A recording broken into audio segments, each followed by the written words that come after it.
I was taken aback by the unexpected news that Thomas, my friend, sold the house I inherited from my dad for $450,000. The revelation came with an oddly cheerful tone as he shared it over the phone from the hospital. To add to the surprise, he boldly announced that he's planning to embark on a trip with his mistress. The whole situation struck me as sheer madness, leaving me bewildered. I couldn't fathom why Thomas would sell the house with sentimental value and make such an announcement. The news about abandoning his family, including his daughter Elizabeth, was particularly shocking. Thomas expressed a nonchalant attitude towards leaving Elizabeth behind, stating that she had been getting on his nerves and acting high and mighty. His callous remarks about his own child enraged me. As I processed the shocking news of Thomas selling the house and abandoning his family for his mistress, a mix of anger and shock overwhelmed me. It felt like I might lose my mind. I felt a strong urge to intervene and prevent Thomas from hastily disposing of the house. My name is Lisa Johnson, a 37.5-year-old homemaker. Life with my husband Thomas and our 8-year-old daughter Elizabeth has been far from harmonious. Marital discord has been escalating for a while, with suspicions of Thomas's infidelity lingering for about a year. Despite lacking concrete proof, his behavior, such as frequenting bars after work, returning with a peculiar sense, and gifting expensive items not meant for me, raised concerns. I've been too afraid to confront him about his potential affair, unable to take any decisive action. Reflecting on our relationship, I recall the Thomas I fell in love with a decade ago. His kindness and sincerity initially drew me in, and our marriage seemed blissful. However, things took a turn for the worse around the time our daughter Elizabeth turned 1. Parenting became more challenging, and as a full-time homemaker, I sought Thomas's assistance with tasks like baths and meals. Yet his behavior and frequent outings began to change, leaving me bewildered about how our once happy marriage ended up in this tumultuous state. In the beginning, Thomas, perhaps aware of his role as a father, initially assisted with childcare as I requested. However, as it became a daily routine, he gradually developed resentment and stopped actively participating in parenting. He started expressing sentiments like, "This is your job as a stay-at-home mom. You should handle parenting on your own. What does a tired man like me have to help out after work?" Thomas's complaints were intense, leaving me and Elizabeth alone in the living room while he retreated to the bedroom. Dealing with Elizabeth's tantrums and struggling through the evening routine alone, Thomas's harsh words lingered painfully. His withdrawal from interacting with Elizabeth became more pronounced, even on his days off. When Elizabeth asked him to play, he responded dismissively, saying, "Playing is your mom's job. I'm busy." Thomas didn't consider Elizabeth's feelings, scolding her if she cried and blaming my parenting skills. To shield Elizabeth from his verbal abuse, we often retreated to our room and played together, just the two of us. There were times when I yearned for personal hobbies like reading or watching movies. However, living with Elizabeth around the clock left little time for myself, while Thomas indulged in his horse racing hobby. The situation felt unfair, but I couldn't complain as our household relied on Thomas's income. I felt a sense of helplessness and frustration as I found myself unable to change the circumstances that had persisted for 8 long years. Thomas's disinterest in parenting and his abusive language became a distressing pattern, a far cry from the caring and kind Thomas I knew before our marriage. Despite enduring this situation, I knew it was essential to provide for Elizabeth, and Thomas's income was crucial for our survival. One day, while drawing together, Elizabeth complimented my artistic skills and suggested that I pursue drawing as a job. Despite Thomas's contemptuous nature, Elizabeth had grown up to be honest, straightforward, and cheerful, the opposite of my more introverted personality. It was heartening to see her thriving at school, surrounded by friends, and even earning the favor of her teacher. Elizabeth's compliments about my drawings filled me with pride and confidence, reminding me that she paid attention to me and appreciated my efforts. I was grateful for her positivity, which brought joy to our challenging family dynamics. As long as Elizabeth could smile, I felt a sense of resilience in facing the challenges of our life. That quiet realization echoed in my thoughts that night. However, our household situation took a familiar turn when Thomas, in his usual inebriated state, stumbled home and collapsed into the living room. His drinking habits had escalated lately, becoming a source of increasing concern. Sighing, I began the routine of peeling his jacket off his slumped body. In the process, a piece of paper fell from a pocket that typically housed only keys. Upon closer scrutiny, it revealed itself as a receipt from a motel. Unmistakable evidence confirming the suspicions I had only held vaguely until then. In an attempt to conceal the turmoil within me, I quietly stashed the receipt away on a shelf as the night unfolded. I contemplated how to address this revelation with Thomas. The next morning, with Thomas not yet fully sober, he left the house after Elizabeth had gone to school. Engrossed in my regular household tasks, I found it impossible to shake off the lingering thoughts of the previous day's revelation. Having suspected Thomas's infidelity without concrete evidence, the receipt presented a dilemma. It became challenging to ignore the truth and maintain the facade of a masked couple. I felt compelled to confront him, seek an admission, and perhaps an apology within the upcoming week or even days. Lost in contemplation, my smartphone interrupted my thoughts with an unexpected vibration. An unfamiliar number appeared on the screen, triggering a sense of apprehension as I answered the call. The caller identified themselves as someone from General Hospital delivering news about Thomas. He had been rushed to the hospital by ambulance and was undergoing surgery for a kidney disease. The doctor explained that Thomas's kidneys were likely to fail, necessitating a transplant. Overwhelmed by the sudden turn of events, the doctor asked if I was all right. Despite the complex emotions, I found myself agreeing. As the doctor elaborated on the details of the transplant surgery, my mind swirled with confusion. Although Thomas had often mocked me and been unfaithful, I didn't wish for him to lose his life. That night, I held on to the hope for Thomas's recovery. My thoughts centered around his impending transplant surgery. As weeks passed, news about potential kidney transplant candidates within the family emerged. Surprisingly, I turned out to be the best match.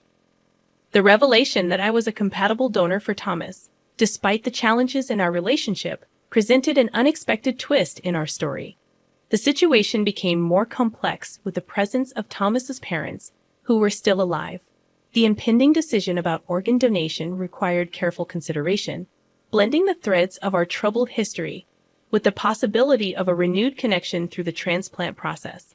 Despite my own less than perfect health, I emerged as the most suitable donor for Thomas's kidney transplant due to our matching blood types and the fact that he was an only child. Admittedly, I had reservations about undergoing the surgery, but the prospect of preserving Thomas's life overshadowed any hesitations. Recognizing the irreplaceable value of Thomas's existence, I made the difficult decision to be his kidney donor. When I shared Thomas's medical condition and our upcoming transplant surgery with Elizabeth, she responded with understanding and encouragement, sending me off with her blessing. Elizabeth stayed with my in-laws during my hospitalization, and despite their own health challenges, they were able to care for Elizabeth, who happily stayed with them, sharing a close bond with her grandparents. This arrangement provided me with a sense of relief, knowing that Elizabeth was in good hands. With that reassurance, I faced the kidney transplant surgery a week later. After completing the necessary health checks and signing consent forms, I donated my kidney to Thomas. The surgery, to my surprise, concluded more swiftly than anticipated. I spent approximately a week in the hospital, while Thomas's recovery extended to 10 days. Fortunately, there were no complications, and the recovery process proceeded smoothly. Just before my scheduled discharge, I received an unexpected call that sent a shiver down my spine.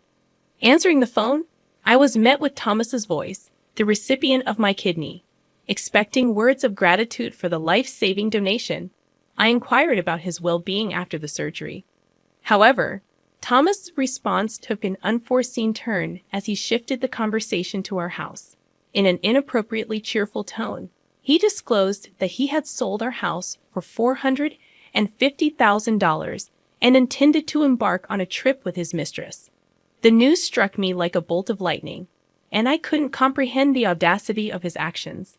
The house, a precious inheritance from my father, was being callously disposed of, and Thomas's brazen declaration of having a mistress added another layer of shock in the midst of my disbelief. I confronted him about Elizabeth's well-being, only to be met with indifference. Thomas callously dismissed any concerns for our daughter, stating that he didn't care and was leaving her behind. The revelation left me enraged and appalled.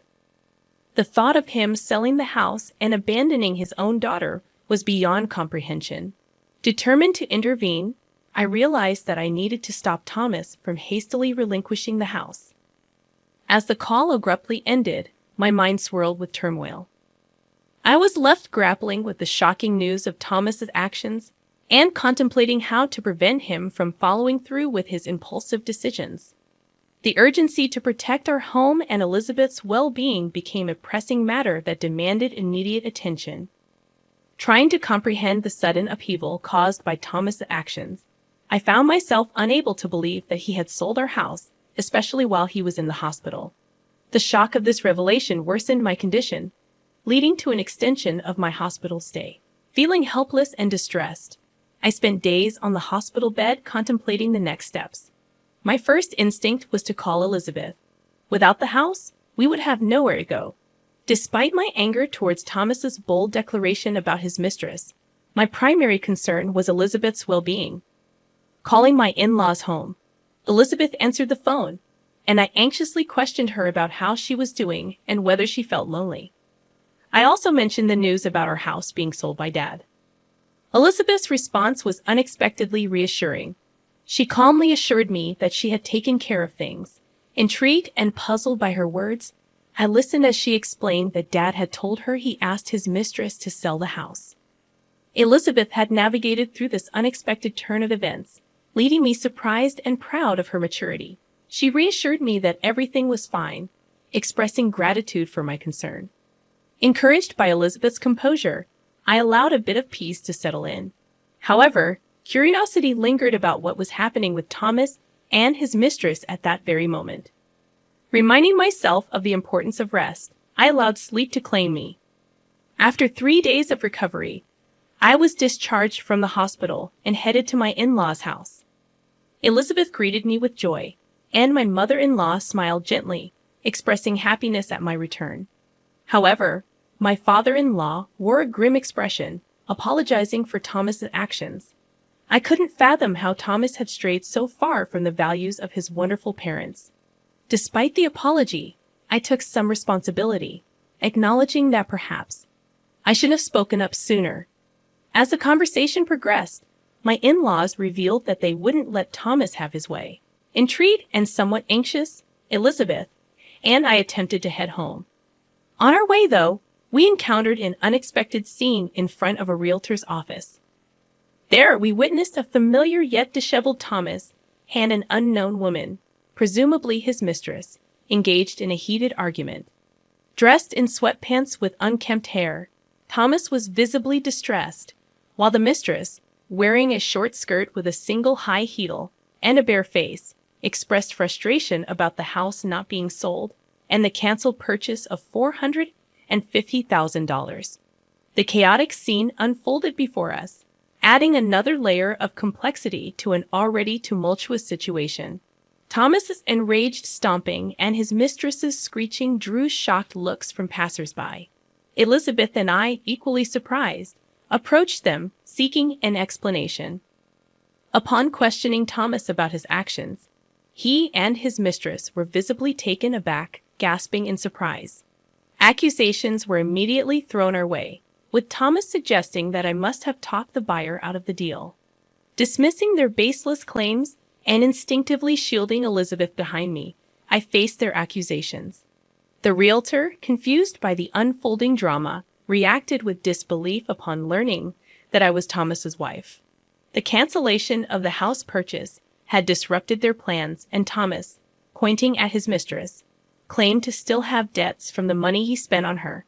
It slowly dawned on me that Thomas' intention was to sell the house to settle debts incurred for his mistress and secure a new place for both of them.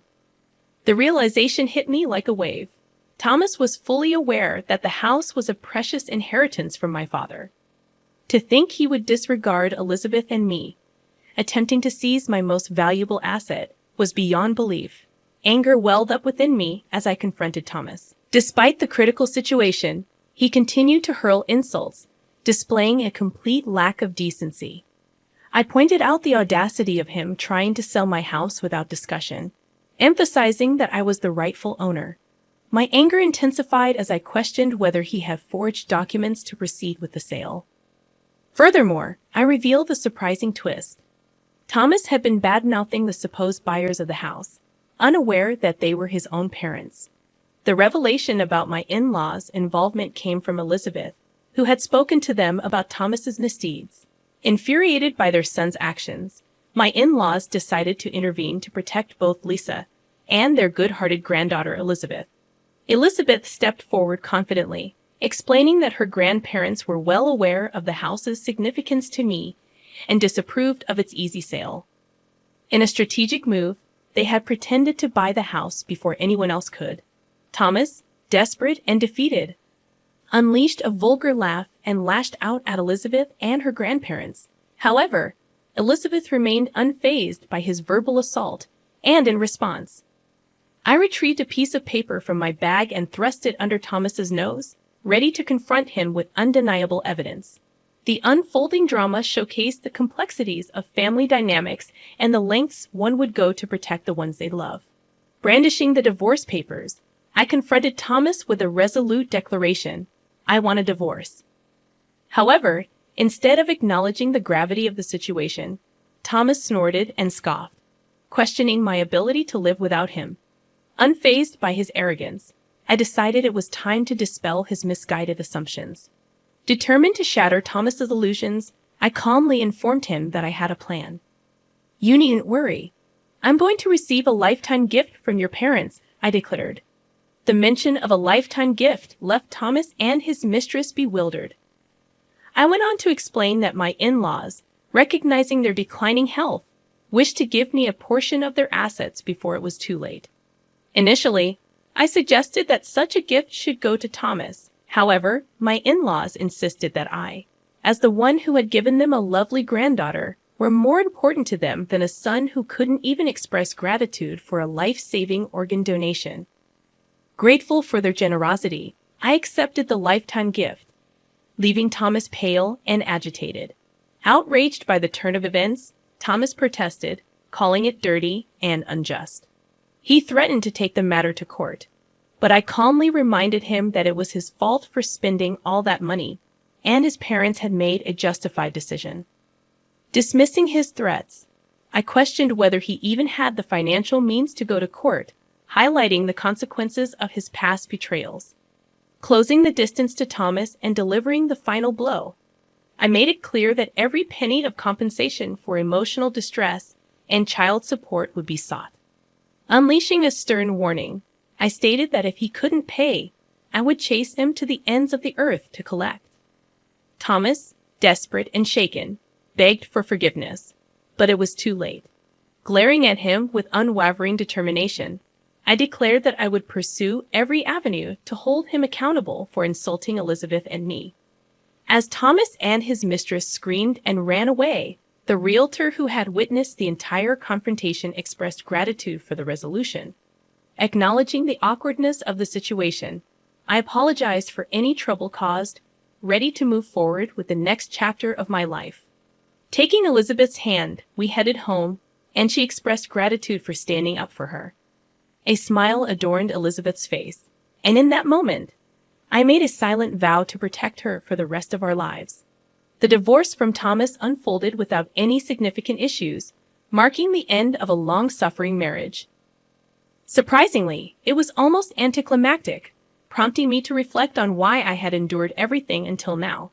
It became apparent that Thomas had invested a considerable amount of money into his affair and had resorted to borrowing funds from various sources. His mistress eventually left him, citing an inability to be with such a financially troubled man. Misfortunes seemed to converge for Thomas as his company had to cut back on staff due to a decrease in sales caused by material shortages. Working in the factory, Thomas was among the first to be laid off. While it may be inconvenient for him, it's challenging to believe he was laid off for no reason. It's likely that the company let go of those who underperformed or had poor conduct, which might have been the case for Thomas, given his demeanor at home. Now unemployed, he is scraping by with part-time jobs, lacking the energy to actively search for a new full-time position. His life seems bleak, having lost his job, lover, and wife. But there's little room for sympathy. Despite my efforts, including donating a part of my kidney to him, Thomas made a mockery of me. It appears that karma has caught up with him, and he should focus on working hard to pay off his debt. As for me, I've started doing illustration work, utilizing the assets I inherited from my in-laws. Initially inspired by Elizabeth's compliment about my drawing skills, I have received positive feedback from clients who appreciate the meticulous and skillful nature of my work. The plan is to increase my clientele and work diligently to provide a better life for Elizabeth.